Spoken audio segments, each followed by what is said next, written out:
Last video में हम लोग ने रैटिफिकेशन के बारे में पढ़ा था, जो हम लोग ने पढ़ा था सेक्शन 196 से सेक्शन 200 के बीच।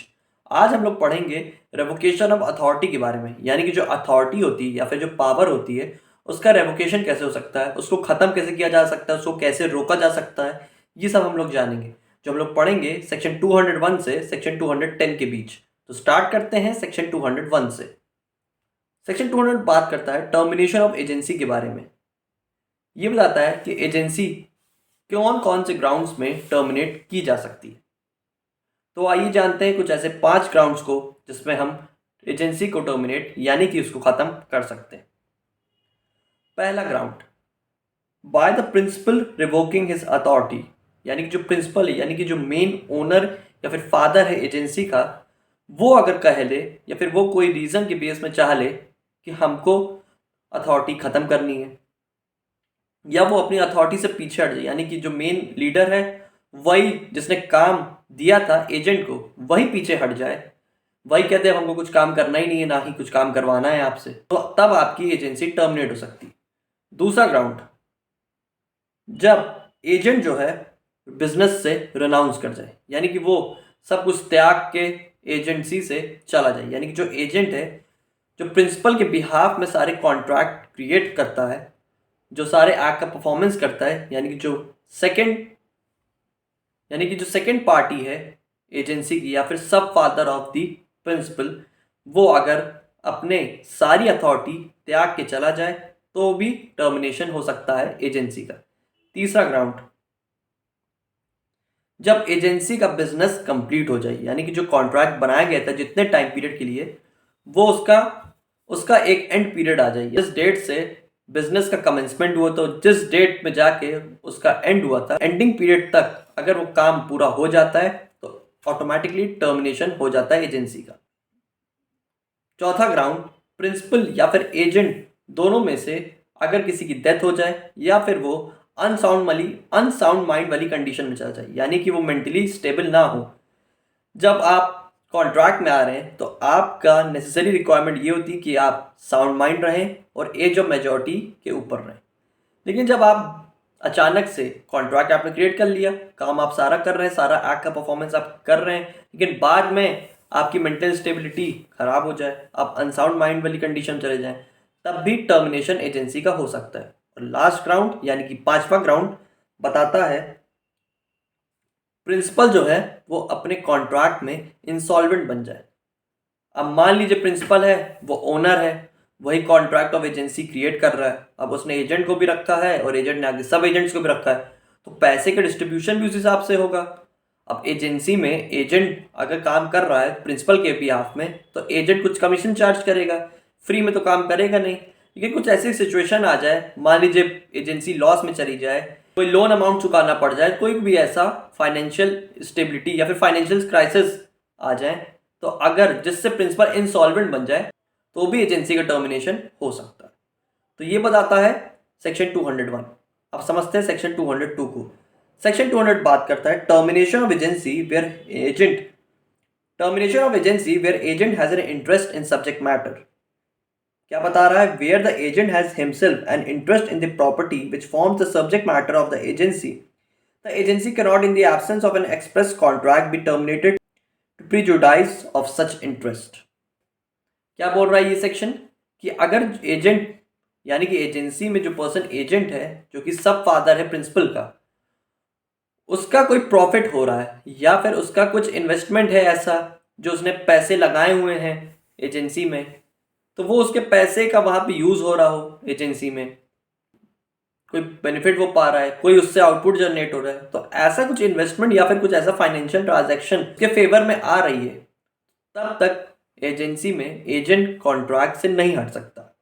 लेकिन हाँ, उसी सिचुएशन में एक्सप्रेसली यानी कि कॉन्ट्रैक्ट में अगर लिख के उसकी बातों को कह दिया गया हो प्रिंसिपल द्वारा कि तुम एजेंट अब यहाँ से इस कॉन्ट्रैक्ट से टर्मिनेट हो जाओ, यानी कि हट जाओ, ये बात लिखित तौर पे कह दी गई है और इसका कंसेंट एजेंट से ले लिया गया है, यानी कि उसकी प्रिंसिपल की लिखी गई बातों को एजेंट ने मान लिया है, तब जाके कॉन्ट्रैक्ट ऑफ एजेंसी का टर्मिनेशन हो सकता है। जबकि अगर उसका कुछ सब्जेक्ट मैटर क्रिएट हो रहा है, यानी कि उसकी प्रॉपर्टी में या कुछ इन्वेस्टमेंट में उसको प्रॉफिट जनरेट हो रहा है, लेकिन अगर उसको कुछ ऐसा फायदा हो रहा है तो तब तक के लिए वो एजेंट वहां से नहीं टर्मिनेट किया जा सकता और साथ ही उसका इंटरेस्ट नहीं हटाया जाएगा। ये बताता है सेक्शन 202। आप समझते हैं सेक्शन 203 को। व्हेन प्रिंसिपल में रिवोक एजेंट्स अथॉरिटी, कब प्रिंसिपल एजेंट की अथॉरिटी को रिवोक कर सकते हैं यानी कि उसका टर्मिनेशन कर सकता है। The principal may save as is otherwise provided by the last proceeding, revoke the authority given to its agent at any time before the authority has been exercised so as to bind the principal। Principal जो है वो agent की authority तब तक के लिए रोक सकता है जब वो एजेंट उसकी दी गई अथॉरिटी का परफॉर्मेंस ना करे। यानी कि कोई भी उसने काम दिया, मान लीजिए प्रिंसिपल है, उसने कहा है कि मेरा किराए का घर है, जाओ एजेंट हो तुम, आगे मेरी जो पार्टीज हैं उनसे तुम रेंट कलेक्ट करो। लेकिन मान लीजिए उसने एजेंट ने अपना काम करना स्टार्ट कर दिया है और आधा काम हो चुका है, वो किए जा रहा है, प्रॉपर वे में सारा एक्शंस आपका कर रहा है, कॉन्ट्रैक्ट का परफॉर्मेंस एकदम अच्छे तरीके से कर रहा है। अब उससे आप कह रहे हैं कि चलो हट जाओ यहाँ से, मतलब फ़ायदा आपने ले लिया, काम की ज़रूरत ख़त्म, उससे आप कहें कि आप भी जाओ, ये आप यहाँ पे नहीं कर सकते। हाँ, अगर आप उसको काम अगर असाइन भी कर रहे हैं लेकिन वो काम को अगर करता है और अगर करने से पहले अगर प्रिंसिपल एजेंट को हटा दे तब वो टर्मिनेशन एक्सेप्टेबल है। ये बताता है सेक्शन 203। आप समझते हैं सेक्शन 204 को।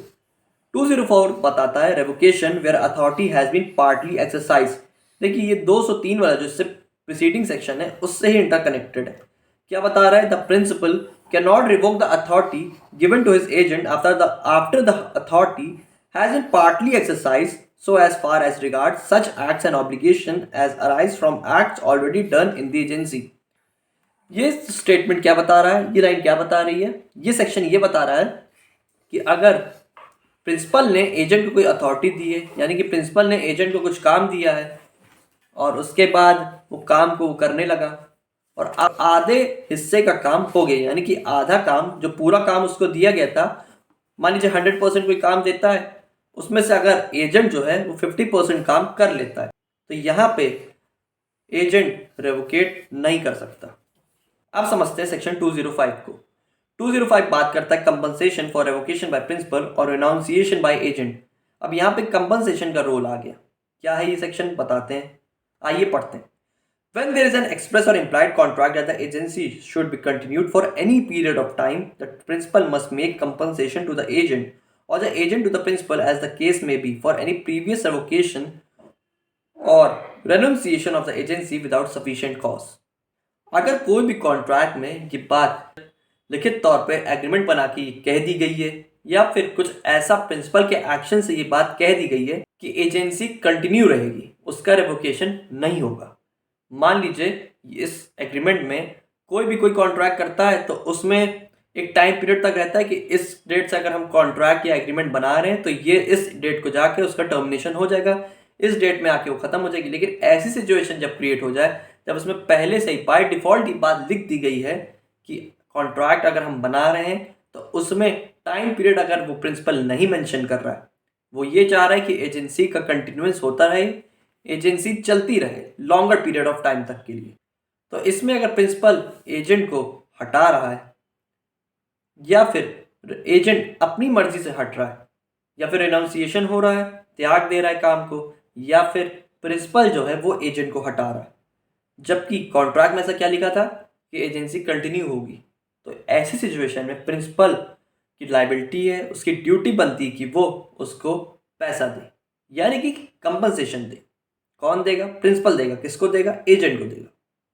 ये बताता है सेक्शन 205। सेक्शन 206 हम लोग देखते हैं। सेक्शन 206 बात करता है नोटिस ऑफ रेवोकेशन और रेनउंसिएशन, कि अगर आप सामने वाले पर्सन को यानी कि एजेंट या फिर प्रिंसिपल दोनों में से अपनी ड्यूटी से कोई अगर पीछे हट रहा है या फिर उस काम को बंद कर रहा है यानी कि एजेंसी को खत्म कर रहा है या फिर उस अपने काम से पीछे हट रहा है, त्याग दे रहा है, बीच में छोड़ के चला जा रहा है, तो ऐसा करने के लिए प्रिंसिपल या एजेंट दोनों में से इस बात की आपको जानकारी देनी पड़ेगी एज अ नोटिस।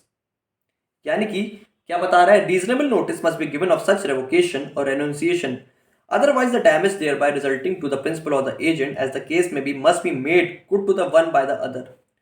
ऐसी कोई भी आप गलती नहीं करेंगे जिसके लिए प्रिंसिपल या फिर एजेंट को डैमेजेस देने पड़े। कोई भी चीज़ है, आप सामने वाले से कहें कि भैया ये काम करवा देना, वो काम पे लग गया, सारी एक्ट का परफॉर्मेंस कर रहा है, वो अपनी एक्ट का एक्सरसाइज अच्छे वे में कर रहा है, लेकिन आप उसको बीच में छोड़ के चल दे देते हैं। मतलब आपने काम कहा है, लेकिन आप जो ओनर है यानी कि जो प्रिंसिपल, वो खुद ही हट गया, कह रहे हम एजेंसी बंद कर रहे हैं, कोई भी वैलिड रीज़न नहीं बता रखी है, कर दिया, कोई नॉलेज नहीं, कोई इन्फॉर्मेशन नहीं, कुछ प्रायर नोटिस नहीं दी। तो ये बता रहा है कि यहाँ पे प्रायर नोटिस आपको प्रॉपर वे में देनी पड़ेगी टर्मिनेशन करने के लिए एजेंसी का। अब समझते हैं सेक्शन 207 को। सेक्शन 207 बात करता है रेवोकेशन एंड रेनुंसिएशन में भी एक्सप्रेस और इम्प्लाइड। ये जो सेक्शन 206 में हम लोग रेवोकेशन और रेनुंसिएशन पढ़ के आए हैं, इसमें हम जो नोटिस देंगे प्रिंसिपल या फिर एजेंट को, तो वो एक एक्सप्रेस और इम्प्लाइड वे में होगी, यानी कि प्रॉपर ये बात आप लिखित तौर पे ओरल या रिटन फॉर्मेट में आप कहेंगे, या फिर अपने एक्ट का परफॉर्मेंस अपने कंडक्ट के थ्रू ये बात करेंगे नोटिस के लिए। तो यहाँ पे एक्सप्रेस और इम्प्लाइड वे में नोटिस दी जाएगी। सेक्शन 208 क्या बता रहा है? When termination of agent's authority take effect as to agent as to the third person, जब एजेंट्स की अथॉरिटी का टर्मिनेशन होगा तो वो ऐसे तरीके से होना चाहिए कि इससे सामने वाली पार्टी को नुकसान ना हो, या फिर जो कि सब एजेंट है, जो कि थर्ड पर्सन है, जो कि एजेंट का रोल प्ले कर रहा है, उसके साथ कोई इश्यूज क्रिएट ना हो। क्या बताया? The termination of the authority of an agent does not as far as regards the agent take effect before it becomes known to him as regards the third person before it becomes known to them. समझते इसको basics example से। मान लीजिए दो person है, ए और B. A B को कहता है कि तुम ये कुछ सामान मेरा बेचो, इसके बजाय मैं तुम्हें 5% कमीशन दूंगा। ये बात तय की गई, कॉन्ट्रैक्ट में बनाया गया एजेंसी के। लेकिन बाद में ए कहता है कि मैं तुम्हारी तुमको जो मैंने अथॉरिटी दी थी सामान बेचने की, वो मैं वापस ले रहा हूँ, लेटर के थ्रू रिवोक करना चाह रहा है। लेकिन जब तक मैं वो ए बी को लेटर देता, बी के पास लेटर पहुंचा ही नहीं, और उसी टाइम पीरियड में बी ने सामान को बेच दिया और पैसे ले लिए। मान लीजिए जो ए ने कहा था कि तुम ये सामान दे दो, लेकिन बाद में अचानक ए का प्लान चेंज हो गया। ए नोटिस देके लेटर के थ्रू कहता है बी को कि मुझे ये सामान नहीं बेचवाना है, मैं अपनी अथॉरिटी तुमसे वापस ले रहा हूँ।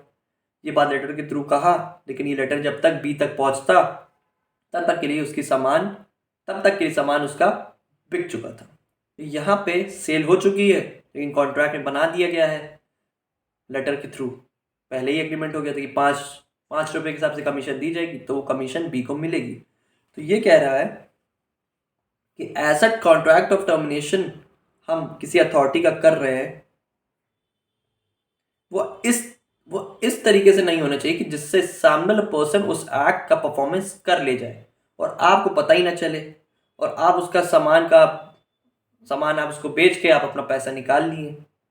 तो इस तरीके से नहीं होना चाहिए, ये बताना चाह रहा है सेक्शन 208। अब देखते हैं सेक्शन 209 को। सेक्शन 209 बताता है agent's duty on termination of agency by principal death और इंसैनिटी। अब यहाँ पे क्या आ गई? एजेंट्स की ड्यूटी आ गई एजेंसी को टर्मिनेट करने की। Where an agency is terminated by the principal dying or becoming of unsound mind, the agent is bound to take on the behalf of representative of his late principal all reasonable steps for the protection and the preservation of the interest entrusted to him। जब यहाँ पे principal की death हो जाए, या फिर principal अपनी mental state से पीछे हट जाए, या फिर वो अनसाउंड बन जाए, यानी कि वो उसकी मेंटल स्टेबिलिटी जब प्रिंसिपल की खत्म हो जाए या फिर उसकी डेथ हो जाए, तो यहाँ पे प्रिंसिपल का रोल कौन निभाएगा? एजेंट। अब प्रिंसिपल ने उसका अपॉइंट किया था, प्रिंसिपल है नहीं, तो अब यहाँ पे एजेंट प्रिंसिपल बन जाएगा। वो उसकी सारी ड्यूटीज, सारी चीज़ों के रिलेटेड कॉन्ट्रैक्ट, उसने किसी को पैसे तो नहीं दिए, उसने किसी के साथ कॉन्ट्रैक्ट तो नहीं किया, किसी के साथ एजेंसी तो नहीं क्रिएट कर दी, तो ऐसे जितने भी नेसेसरी इन्फॉर्मेशन वो सारी कलेक्ट करेगा, उसके ऊपर सारी बाइंडिंग पावर्स आ जाएगी। वो सारे रीजनेबल स्टेप्स ले सकेगा।